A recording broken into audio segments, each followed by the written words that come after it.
You know, everybody's got a to-do list. Drop off the dry cleaning, pick up some milk. Here's an idea. Let's save hundreds of dollars on car insurance. And the good thing is you don't have to drop off or pick up anything. All you have to do is go to geico.com, and in 15 minutes you could be saving 15% or more on car insurance. Extra money in your pocket. It just may be the most rewarding to-do you do today. Now, Podcast One brings you Spike's Car Radio.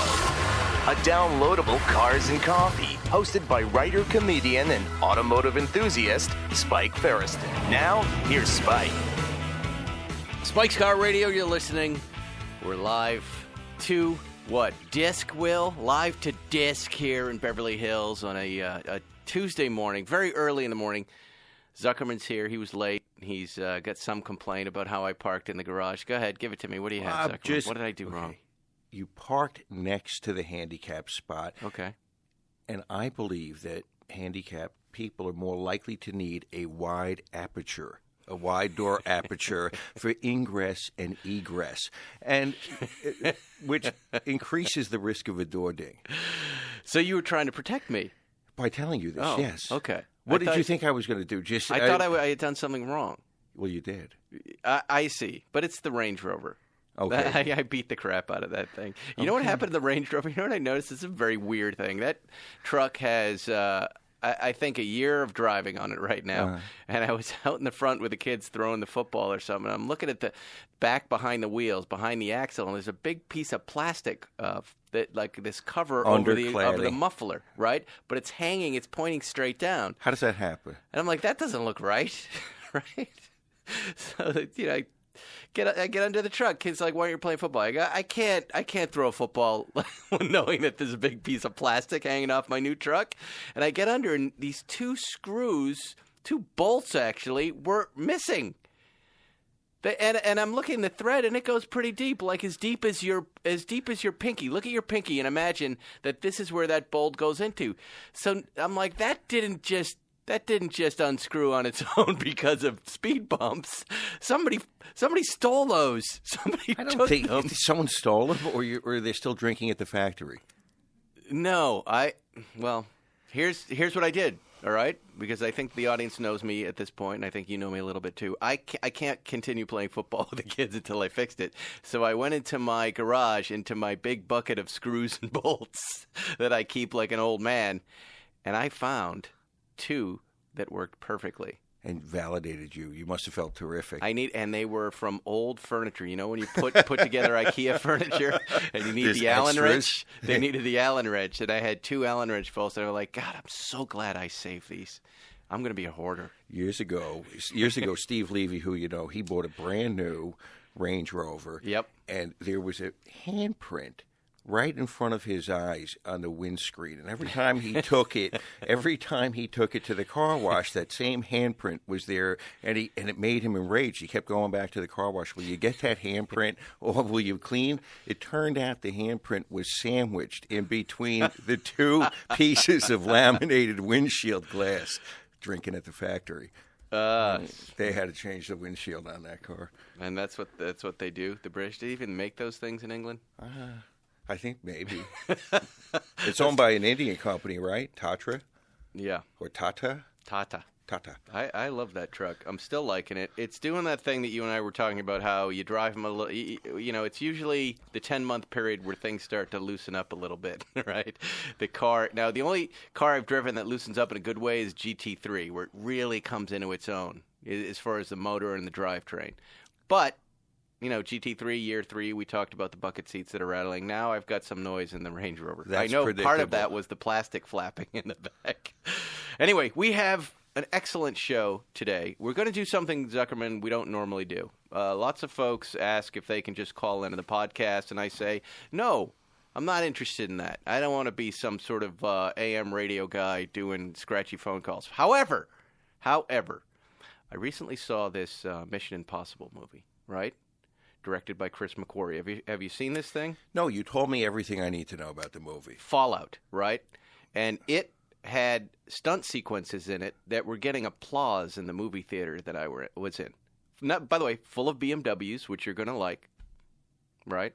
But after these sequences, the crowd in L.A., the crowd was applauding, which I don't normally hear, right? Especially in Los Angeles. Well, guess what? The next day, I'm looking at Jalopnik, and I read about the guy who's responsible about it. This fella, Justin Westbrook, writes an article with an interview with a guy who has the coolest name in show business, Wade Eastwood. Yes. And Wade, who is in London, I believe, shooting a movie. He might even be British. We're going to find out everything about him. No. He's calling in right now. He's and not we're British. going to talk to him about Mission Impossible Fallout and all the stunts he arranged for the show, the BMWs, what he did to that 1986 BMW E28 5 Series. Yes. When it comes to technology, the difference between consumer-grade and business-class PCs is just as marked up as it is for commercial flights, and for many, the upgrade is worthwhile. Here's the difference a business-class device can make for you. Many modern consumer-grade processors and mobile operating systems prioritize battery life over processing power. Business-class PCs often offer both better performance and longer battery life, allowing users to work faster and longer while on the road. Every HP Elite PC comes with HP Elite Premium support, providing 24/7, 365 dedicated service from US-based specialists who are dedicated solely to supporting HP Elite products.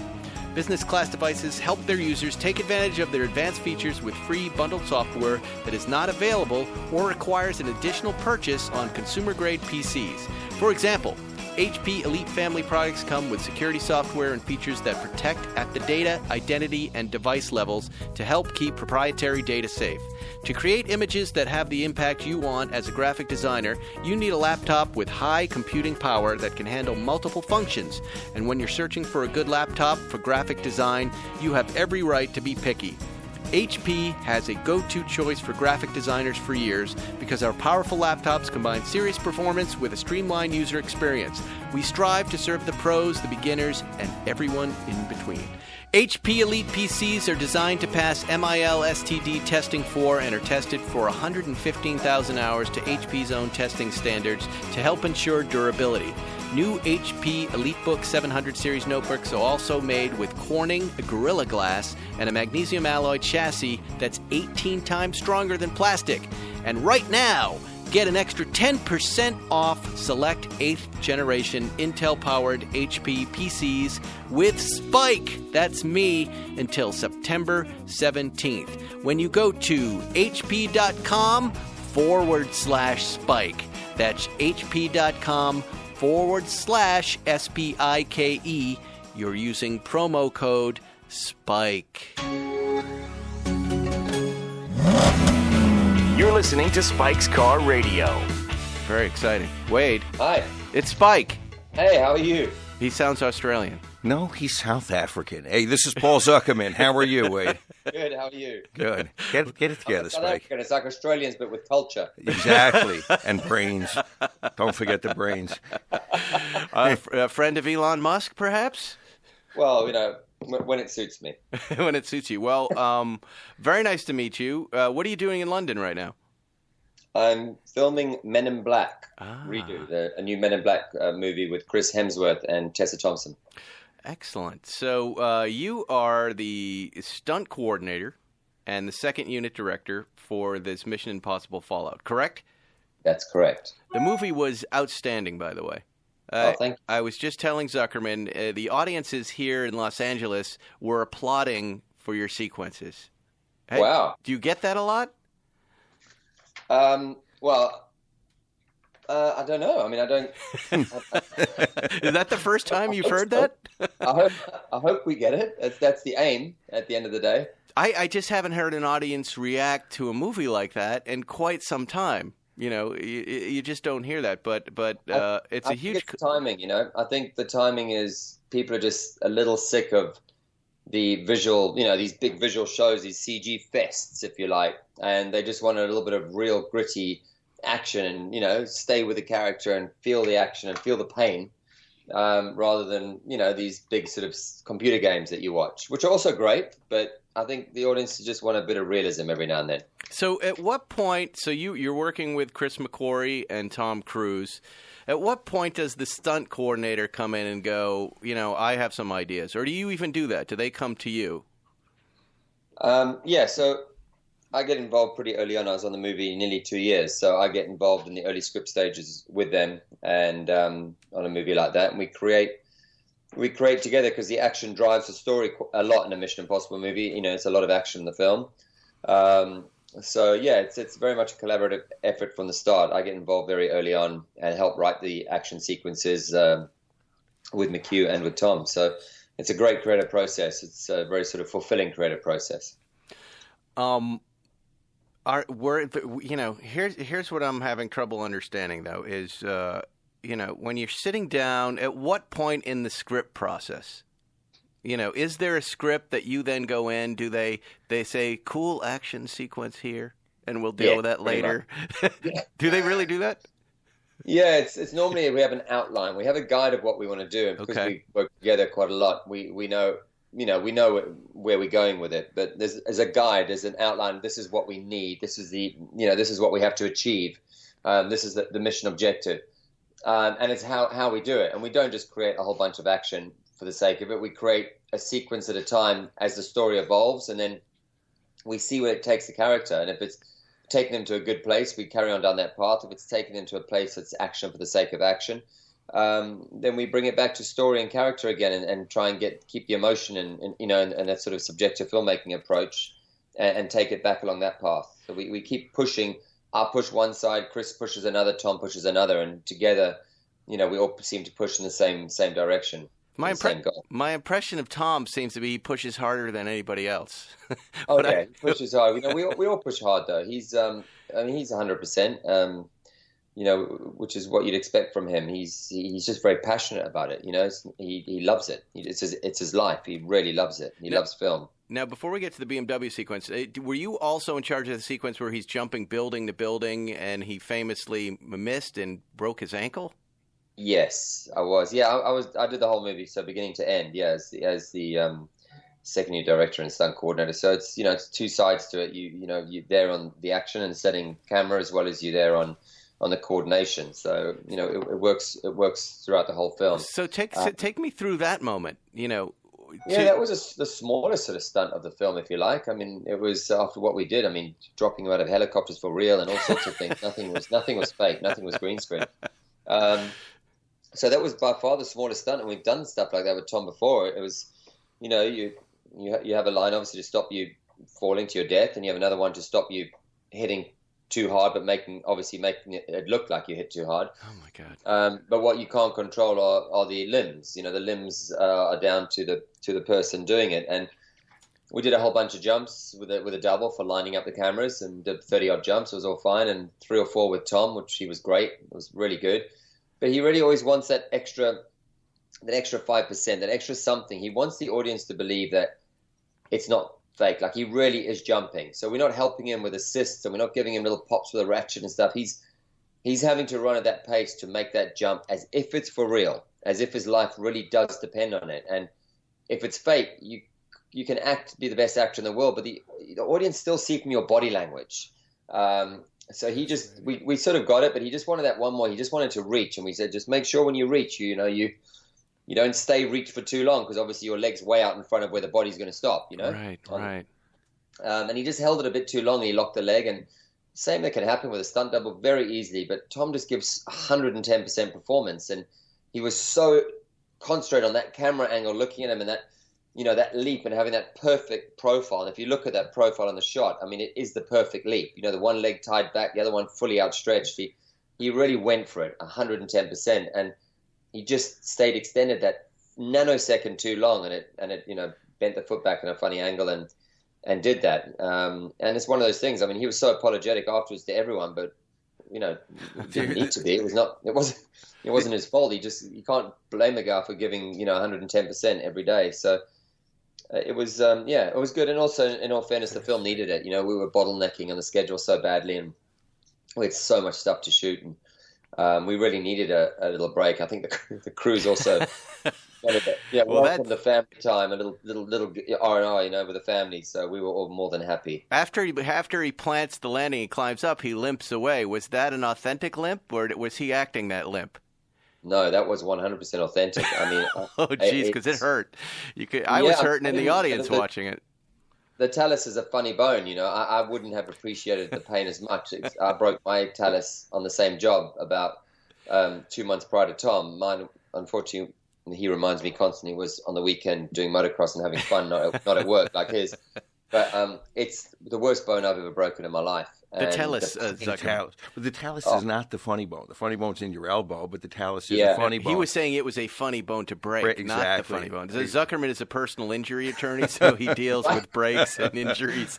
I'm salivating. No, it's definitely not a funny bone to break. There is no fun about breaking it. It's there's very little blood flow to it, so it stays broken a long time, and it's a real hard one to heal, and because all your weight's on it every day. It's your main bones from your leg go straight down into the talus and the subtalar joint. So it's really difficult. And to get up, I mean, I did mine at motocross and I tried to stand and I fell over. And to be able to limp past camera like he did was, I mean, I'll give him credit where credit's due, and there's credit due there. It was pretty amazing to do that. This is fascinating. It sounds like for what might have been some number of seconds of a jump sequence, so much thought went into how to mechanically pull off this stunt, how the stunt looks, body position, etc. How much time did you spend figuring out this jump sequence?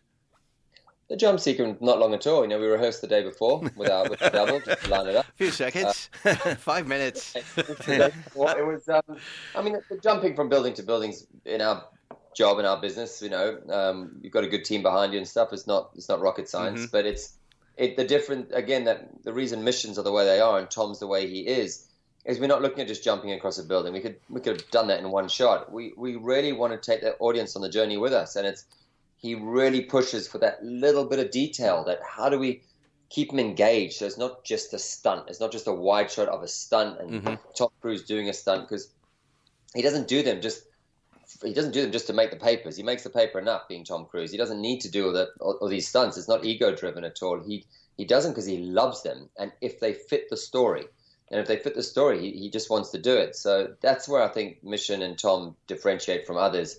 It's the small details like the perfect body position, and that sort of that energy that you can't fake when you desperately, if you were doing that for real and there's, 100 foot below you or something, you're going to be pulling that face and stretching that far to make sure you make that jump. That's for sure. And if you're on a wire and you feel super comfortable and it's like, I've got a little bit of assist, the stunt rigger's jumping on the line or popping the button and he's going to give me the little extra 10-foot jump, you can see it. And I think that's what makes it different. So BMW decides to sponsor this movie, right? They're going to provide all the vehicles. Is that how it works? Because I thought I saw some old Land Rovers in there too.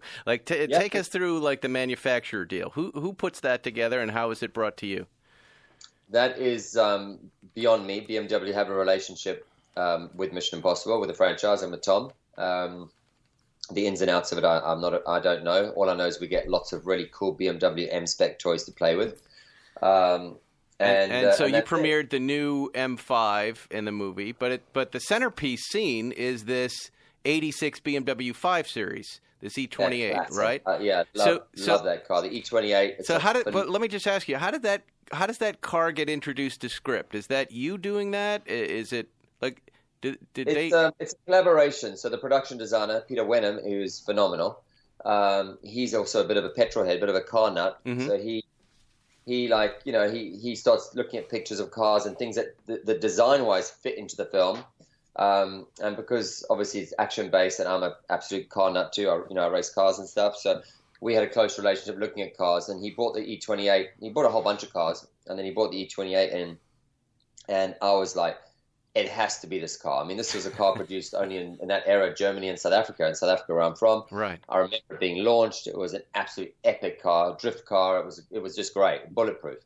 So I'm like, we've got to do it. And it came in this weird green, and everyone was like, yeah, well, here's the colors. We're going to spray it in, and I was like, don't touch it. Just show McHugh this color, because against the cobble streets in Paris and the textures of the buildings and the lead doming and all the stuff that you get in those old cities. Just leave it as it is and let him see. And McHugh walked up straight away and was like, this is a great color, great car. Especially when you put all those guys in it. I mean, it's hilarious. And you didn't modify it in any way? I mean, I'm sure you modified things for stunts, but when I saw the wheel spin and the drifting, like you're talking about, I thought, well, they've done something to the engine, or they've nothing. Nothing. We just made sure it was, serviced, make sure it was running nicely, and cleaned it all up. And is Tom doing the drifts? Tom does everything, 100%. I mean, I'm in awe. We did his drifting on Rogue Nation. We really took it to another level with the M3s, and Tom's a great car guy. He can race, and he's very quick. But drifting's a different art, and so I have quite a drifting background through my work. So I taught him drifting on Rogue Nation, and he just got better and better and better, and he got so precise with his drifting that he was so safe around camera crews and people on set that we could put cameras in much better dynamic positions, because we knew that he was always going to hit his marks and be safe. So with Mission 6, with Fallout, we just picked up where we left off on Rogue Nation and took it to another level. Obviously, the E28, the older M5, has a slightly different body roll and different mannerisms. So I put him on really unique little twisty circuits, almost go-kart track circuits, and try to get him really used to the body roll of the car and weight transfer and shift. And he got it straight away. He just adapted to where he was with the M3. And then, everything you see on that movie is Tom, whether it's driving, riding bikes, skydiving, helicopter flying. There's no cheating at all, ever. Wait, and what about, how many cars did you use for that scene, the 5 Series? I can't remember. I think it was about 5 or 6. Were they all, did you find all the same color, or did you paint the other 5 the same color? Yeah, we painted the other 5 to match. Oh, you did? And where are those cars? Could we buy those cars? Are those available? I've been wanting to buy them too, actually, because I think the price is going up. Yeah, I mean, they're so cool, and because it instantly I started thinking of just historic film sequences with cars, like the Bullitt Mustang, and this car for me slots right into that category because of that scene. Again, where I was sitting out at the Grove with my family on a Saturday watching this movie, the theater went nuts at the end of the sequence. They went crazy. Applauding Zuckerman, tourists applauding for a BMW 5 Series. And you mocked me when I bought one. I'm still mocking you. How iconic it was, I mean, it's a great car. It's bulletproof. I mean, and then the new M5 as well. I got to do a little bit of drifting in the new M5 in that, the ready controlled scene when it's being driven in. Mm-hmm. Do they give you cars? Do you get a free car for doing all this for them? Me, no, I don't. Oh, come on. Let's renegotiate. This is unacceptable. I used to get bikes from them, and then I got Triumph, who's an amazing brand, have come forward with a great company. Triumph, the new bikes, the new Speed Triple, and they're just making some great bikes. So I just trying them for a while. Let me ask you about the next best sequence, which had my head kind of scratching. I've now read about this, and I kind of know how you did it, but the BMW R9T sequence in Paris, where you're flying, where Tom is flying around on that motorcycle around the Arc de Triomphe, right? Yeah. Uh-huh. While there are cars spinning around. Now, first of all, the R9T, it looked like a scrambler, but it was colored like an R19 Pure. It had the gray gas tank. Yeah, so I'm a bike nut too. I love my bike. So it was originally going to be a different bike, and because we've done on Rogue Nation, we did the sports bike, with the RR, and we've done all that. Mm-hmm. I really felt that it could be something a bit more urban, get Tom this body position a little more upright, and just be just have that real look to it, that again with the cobbled streets and being in Paris and with the green of the M5. And so I got when we first came, we had Peter Wenham just sort of match it almost to this sort of old look, exactly like you said, and the old Triumphy look as well. And we sort of made a little hybrid of it, and it just the bike was great. I mean, it's sick. Now the sequence. When I was watching it, I went, wow, that's great CGI, because it really looks like Tom Cruise is riding this motorcycle between 300 cars at a very high speed. But I know what he's about to say, Zuckerman. It was him. It was him doing it, and it's insane. Yeah, it was. So how do you pull that one off? You're in a location that somehow you're locking down a very difficult to lock down location. How long do you have the Arc de Triomphe to shoot your movie with?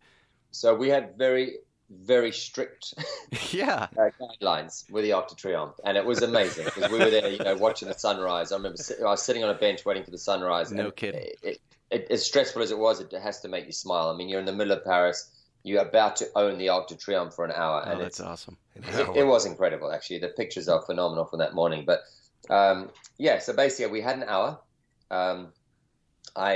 I had my team of drivers that I use, stunt drivers, and I also have a team of racing drivers that I use. And so I got all the guys together, and I had... can I just interrupt you right there? Your team of drivers, how many drivers was that? 70? 80? 70, 85 or something. I think 85. I had in the end. There needs to be a documentary of just filming this scene. Yeah, how do you have 85 drivers that you know in Paris to get up at 4 a.m? Who are these guys? I had some from Paris. I had loads from England and South Africa and all over the place. I had all racing drivers from everywhere and stunt drivers from everywhere. So they were all race drivers and stunt drivers, or there were no teenage extras who were just at central casting. No teenage extras. It's a call like in the Fast and Furious. The call goes out for the drivers. Could Zuckerman and I have been driving in that sequence? Could we get on this list? You'll have to pass the test. All right, fair enough. So continue. So how do you? Obviously the goal is do not kill Tom Cruise. Please do not get in Tom Cruise's way. 85 drivers at 5 a.m. How do you pull that off? So we had they gave us the arc at a certain time, and what I've designed is that all the drivers will do circles. So we'll have an inner circle, a middle circle, an outer circle, and they will go into their circles and do the same rotation, so no stopping. So full tanks of fuel, bottle of water in the car, they're not stopping. And they're going to do certain speeds. Each circle is going to do certain speeds because, with the shot, the tighter you get, the speeds look more intense. The wider you get, you need slightly, faster speeds to match. So everyone was setting their speeds, and then certain cars were set with lane changes. And this system, I just ran for a solid hour. So I never called cut. I never broke the guys. They just did it for a solid hour. Tom would then enter that system, do the shot, and exit that system like a wheel. And he would go and they would check the shot. They would have some water, coffee, whatever they wanted to do. Come back in and do it again. And we'd do it as many takes as we wanted. But the drivers never changed rhythm, so that Tom could get used to exactly. So if he entered a certain time, he knows that this corner of that car is going to pull out in front. This one's going to do that. So it's not boring. So it's not just cars going around with no changing in lanes and no nothing, So that's how I did it. Did anybody get dizzy just driving in a circle for an hour? You're talking about one straight hour in a circle. At what speed?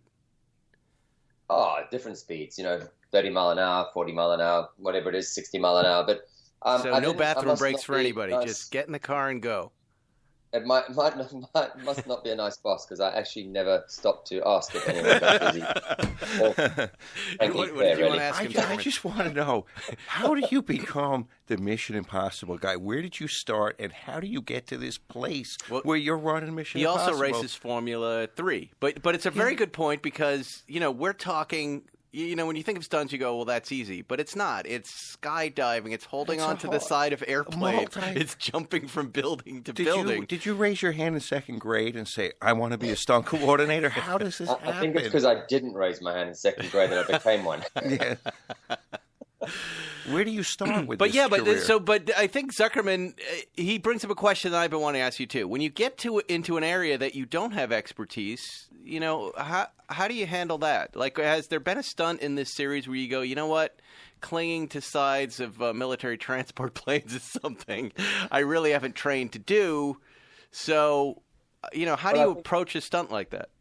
I think what makes a good stunt coordinator and or second year director is if you've been versatile in your career. And I've always loved action and extreme sport, and growing up in South Africa in an outdoor environment, and now California, I've always been I wanted to always be able to do everything. I wanted to be able to drive a tank, fly a plane, fly a helicopter. It's just the way I was from a kid. I've always wanted to be able to do everything. So for me, I haven't come to terms with it. I haven't had a sequence presented to me yet that I haven't had some sort of knowledge on of being able to do. I'm a helicopter pilot and a fixed wing pilot, and I drive tanks and buses and trucks and motorbikes and all that. So there's nothing really that in the movie, climbing or otherwise, that I can't have an opinion on or base my opinion on in creating the action. So if it did come up, I'm sure that I would then have to bring a specialist in, but I haven't had to. I mean, with the Halo sequence, I'm a sport jumper, so I haven't really jumped at 25,000 feet plus. Wow. So I brought in my military skydiving team that I've used, God, for years, since the old Tomb Raider days and everything.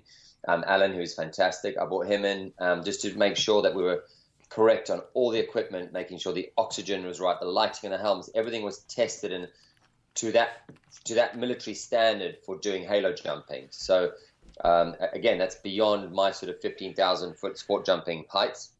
How does halo jumping different than just jumping out of an airplane, skydiving? Well, you need oxygen above a certain altitude. Right, okay. So that's yeah, and we're doing it's nighttime jumping is a whole bunch of different elements to it, and Tom and the main actor doing it and stuff. So I just wanted to make sure that everything was correct and not just what I think would happen above that height. I was watching Tom with James Corden. They did a little piece on James Corden's show where they take James skydiving, and all the jokes are James Corden being afraid and oh please. And as I'm watching it and I'm laughing, I'm like, this is really amazing. This is an amazing little bit of business for a late night show. I'm watching. I'm starting to notice just Tom Cruise cruising down just fine, doing all these jokes, flying around the air, flying around James Corden. And again, I'm going, wait, what am I looking at here? Tom Cruise really knows how to do this. He's so comfortable up in the air. He's turning on his back. He's kicking up his legs. Have you seen this, Zuckerman? I have not. It's shocking how good he is. I think it's the funniest thing that's been on for a long time. Yeah, it's quite a bit. It's laughed out loud. I actually watched part of it here in Warner Brothers. We're here in London. I watched part of it and FaceTime and sent videos to Tom about it, and it was just so we could share it with the team because he's very fond of my stunt team and they've been with me a long time. It's like a big family. So we laughed like uncontrollably watching that. Does Tom have a Ford GT by any chance? Does he have a Ford GT? I heard a rumor he bought John Cena's Ford GT. We've been trying to track that car down for a while. He might have it. I know he's got a nice Shelby. He's got some nice little things. He's got a few little things tucked away. I think he's not a big show guy, Right. Of course, no. He's just diving out of airplanes in movies. Exactly. We got to get him to come in here, Zucker. We got to get Tom to come in here and talk about cars. It would be awesome. All right, I have a couple more questions, and then I'm going to let you go. I was going through your resume and looking at all the movies that you've been a stunt coordinator for. Very impressive. Mr. and Mrs. Smith, The Mummy, great movies. But then a few that I went, well, why do you need a stunt coordinator for Marmaduke? I was a stunt coordinator on Marmaduke. What Bridesmaids? Bridesmaids, yeah. There was I did it was great fun. The producer was a friend of mine. He's like, we got a scene with some cars screeching around, and then she falls over in the street, and there's a whole bunch of little stuff. It was small stuff. It was like I was in LA at home. It was like go down for the weekend, 2 days here, 3 days there, set it up. It's pleasure because there's no work. There's not a lot of work in LA. It's all right. It's all for Bridesmaids, you're just helping them with little falls here and there and how to execute those. How to make it cool so it looks like the car's and going to run her over and it's jeopardy and it's comedy and it's fun and how do we do it? And it's like go in there for a week or something and set up some stuff. It's a pleasure. I'm not because I do Mission Impossibles and stuff. I'm not suddenly too big or too proud that I can't do a fun comedy or a fun show or I do fun stuff. I love my job. Sure. Well, Bridesmaids is a great movie. I just didn't remember big stunts in it. Before I let you go, I want to hear about Men in Black, which is one of my favorite franchises. My kids love this franchise. I'm guessing this is a big reboot. Who do we have starring in it? So this is Chris Hemsworth and Tessa Thompson. There you go. From Westworld. And it's. I mean, Chris is hilarious. Yeah. I mean, off camera, he's hilarious. He's just a great guy. So. Super cool guy, and Tessa's lovely too. It's good energy. They've got great energy together, and it's a lot of fun. Wow! And when are we going to see that film? I think it's next summer. All right, fantastic. Well, Wade, thank you so much for calling in. By the way, first person ever to call into Spike's Car Radio. That's how important you are, and how much we wanted to chat with you. Perfect. Thanks, guys. All right, man. Thank you. Nice to hear from you. Thank you. And you speak soon. We'll Bye. talk to you later. You know what? Everybody has a favorite pair of jeans. The pair that fits perfectly and always looks great. The pair you wear out at night, at home, on the couch, at work, wherever. The pair I'm wearing right now to podcast. They're the go-to, do not underestimate their importance, pair of pants. No one knows this better than Wrangler, the authority on jeans, using their expertise in comfort and durability and applying it to a new line of modern fits and styles. Wrangler jeans are made for the modern-day adventurers, the go-getters, folks who like to keep moving. Whether you ride a bike, a bronc, or a skateboard, or you're the type who walks the earth in search of something, these are the jeans for you. Classic or modern styles, a range of fits at a price that works for you, vintage re-releases. Wrangler has something for everyone, and don't forget the iconic patch in our stitched W American icons for over 70 years. Visit Wrangler.com and check out the great selection of jeans, shirts, pants, outerwear for men and women. I wear these pants. I love them. Wrangler, denim made for the modern world. Also, ladies and gentlemen, while we're talking, this isn't really an ad, but if you're going to be up in Monterey for the Pebble Beach Concours, I'm hosting a Pebble Beach Concours Classic. Boy, there's a lot of words in that. Well, forum, a special episode of Spike's Car Radio. We're taping it live up there on Saturday, August 25th at 1:30 with big-time TV star and former NFL player Michael Strahan. And I know what you're thinking. You're going, boy, I didn't know Michael Strahan was a collector. Well, guess what? He is. He's got a ton of cars. And here's the good news, Will. I've got 5 pair of tickets. 5 pair of tickets. I'm not going to give you these tickets if you're not going to be up in Monterey August 24th and 25th. But if you are there, message me on Instagram at Spike Ferriston, and the first 5 people asking for a pair of tickets to see me and Michael Strahan break it down for an hour, you'll go for free. You're listening to Spike's Car Radio. That was Wade Eastwood. Shoot him up. Stunt coordinator for Mission Impossible Fallout. And boy, he just made that BMW 5 Series nuts. You don't have that car, right? I have a 5, not the new one. I No, have the 86. The 86. I have an E28 5 Series, and when you saw it, you looked at me and said, why, and mocked me. What year do you have? 88. Really? Yes. Where is this car? It's have I driven it? black one. You sat in it. You mocked me. It was in the hangar. But it doesn't look like this car. Well, it's not green. It's black. The only difference I don't know that I know this car. The only difference is Yeah. that it's got the U.S. Diving Board safety bumpers on it. So probably the one in the movie, which I'll admit to not seeing. You know what? There has were no your- interior shots that I can recall. Can you show me? Is it there on your? Yeah. There's the car right there. Yeah, that's the car I have. Oh my God. That's the car I have. Silly. I'm gonna go hoon that thing around Century It's City right fantastic. now. It's got about 300 horsepower, so it's got some oomph. You got to put your foot into it to get it cooking. But the way they balance those cars pre-computer nannies is so brilliant. They handle so well. Yeah, Look at I'm that. showing Zuckerman some shots. I can't believe. I wonder if I can just find the sequence for you to watch because you're a busy man. But you should really go see this movie. This movie will make you BMW crazy. The thought of going to the Grove, to parking in that parking lot, to being with a crowd of other zombies online, getting your ticket, getting popcorn, getting to a seat. Well, you do that with an app. You don't have to buy your ticket anymore. I don't see right? that's how long it is. I don't go. I don't want to go. And they have a valet. They have a very nice valet there. I don't want to go to the Grove. I don't want to go to the farmer's market. I don't want to be there. I had a very nice time. I had a very nice time. Fairfax between 3rd and Beverly is not a place I want to be. Oh, he's so grumpy. He's so grumpy. I'm an old man. What haven't we talked about? Well, I'm going to tell you. I saw last night. I watched The Smoking Tire, and I rarely watch anything. Matt Ferris. Yes, channel. Matt Ferris show. Yeah. With you and him doing the Carrera. Oh, that's T right. Versus the GT3 T, and I want to say. That was a really good show. Oh, and thank you. I'm very impressed. You and Farrah do very well together. He is very fluent. He is a font of knowledge. He is. You're very good too. And I like to make fun of him while he's doing that. Well, you guys look like such an odd couple in the car together.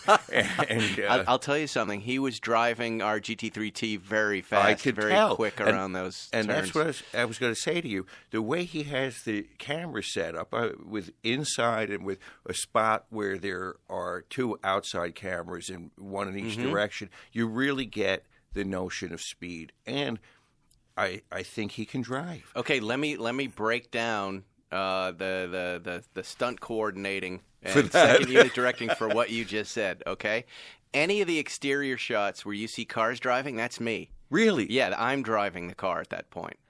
Matt, and I'm not sure I can share his video craft or not. I'm not sure he'd even care.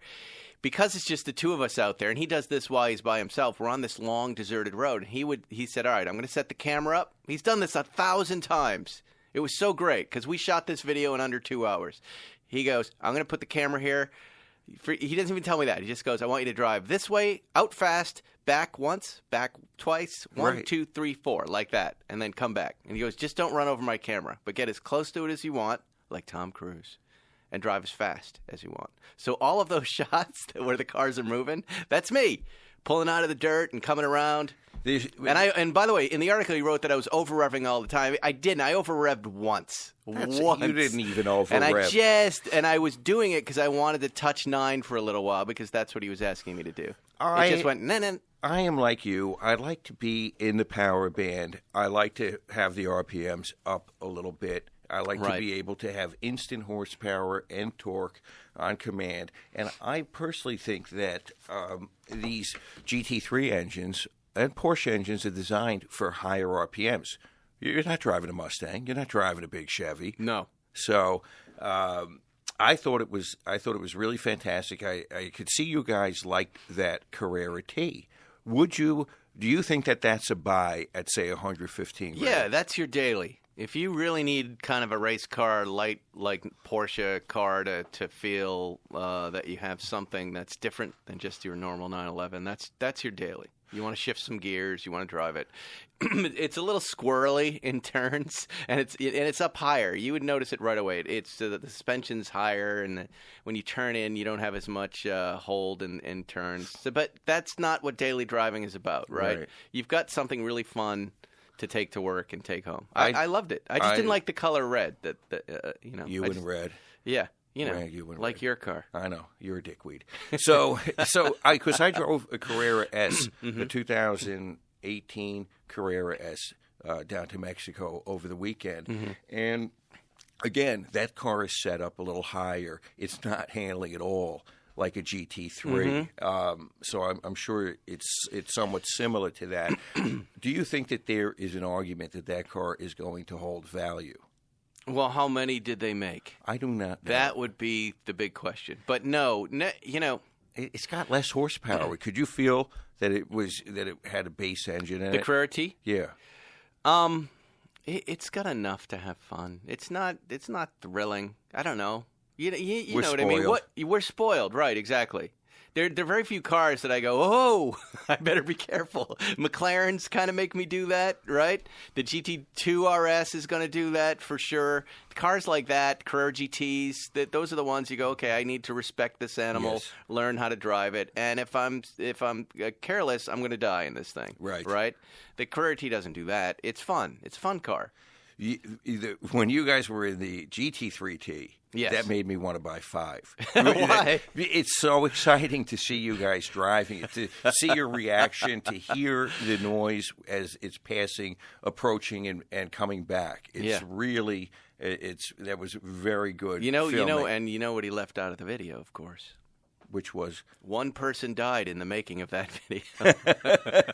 A guy jumped off a bridge after we were done shooting. Oh, we talked about that. Remember, that was the day. Oh, God. And I laughed because I can't get my mind around the fact that he parked his truck at the bridge. Whoever this poor soul was. And he said to the construction workers, hi. He said hi. And then jumped off. And I keep thinking, how the dissonance of what that experience for the construction workers. A man says hello and then offs himself. Then he jumps. And then he jumps.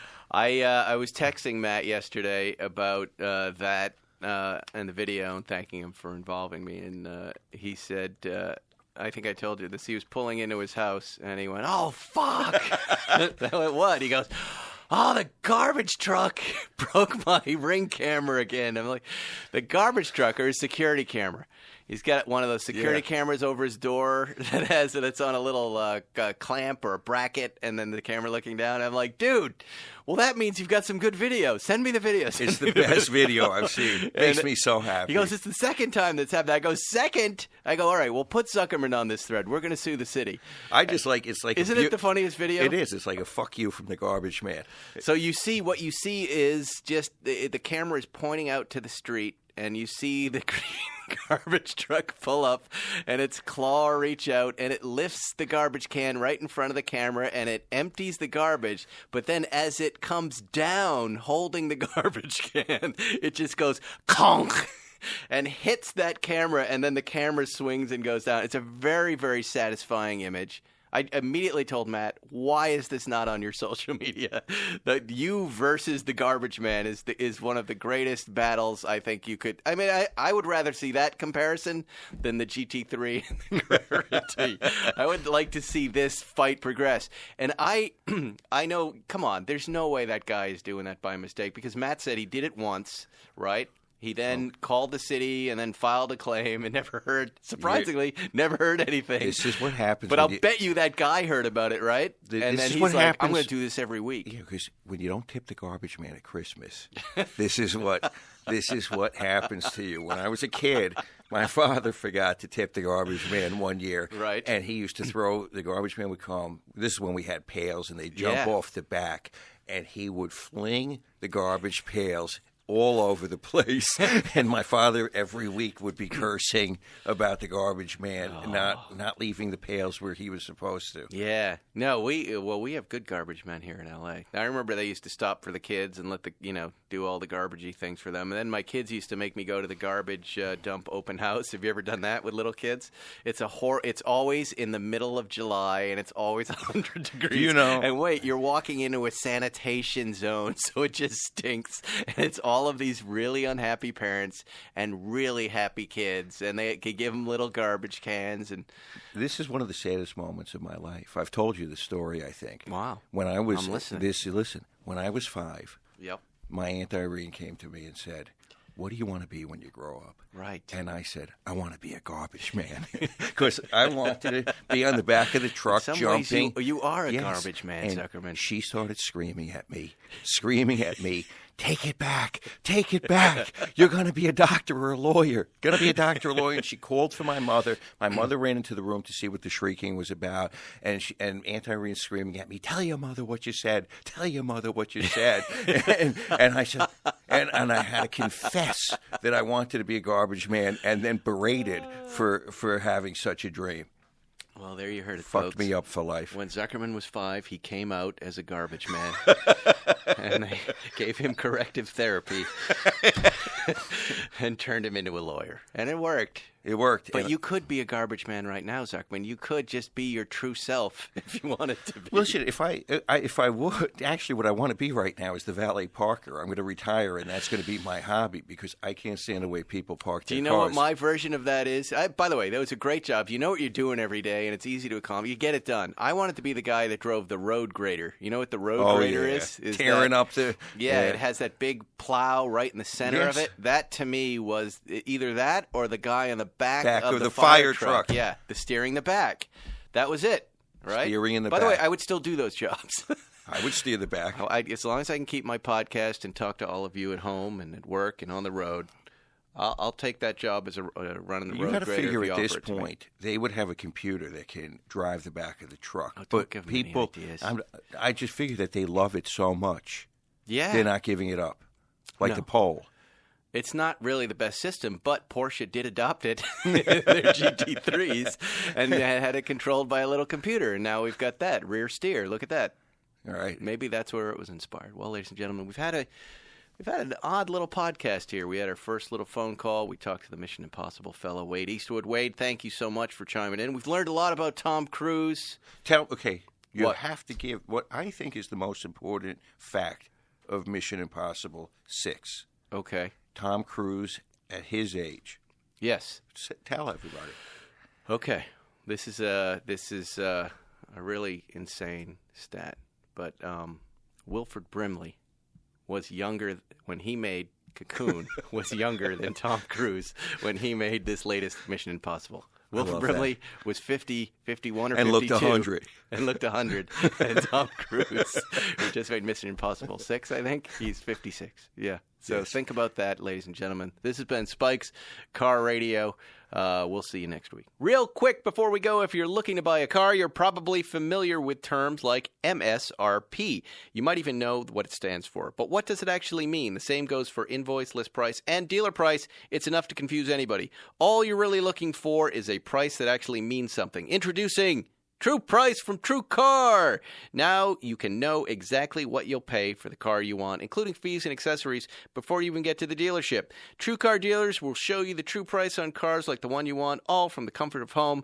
And how do you know if your true price is a great price? Because True Car shows you what other people paid for the same car you want. And your certified dealers know this, so they set their true price competitively so they can win your business. So when you're ready to buy a new or used car, visit True Car to enjoy a more confident car buying experience. Some features not available in all states. Thanks for listening to Spike's Car Radio. Download new episodes every Wednesday on the Podcast One app or subscribe now at Apple Podcasts or PodcastOne.com. From the mind of Martellus Bennett, Once you pass 21, your birthdays are done. it's Revenge of the Jocks on Podcast One. Once you pass 23, you can't take me to Benihana's. A no-holds-barred show about all the things that shape our world and culture. I want to go to Africa. I've never been. I want to go full Jumanji. I'm Robin Williams and Jumanji. Though, I think that's like in South America, though. Revenge of the Jocks with Martellus Bennett It's like trying to have sex the first time and getting it all wrong. I think I'll keep trying. on Podcast One and wherever you listen to podcasts. Ever tried reading while jogging, cooking, or even juggling flaming torches? Yeah, it doesn't end well. But with audiobooks.com, you can conquer books without the circus act. Dive into over 450,000 titles, including more than 10,000 free ones. Get hooked on a bestseller, find your next obsession, or finally read that classic you've been avoiding since high school. And here's the inside scoop. Sign up today for a free 30-day trial and snag your first 3 audiobooks on the house. Sign up for your free trial at audiobooks.com/podcastfree today. That's audiobooks.com/podcastfree.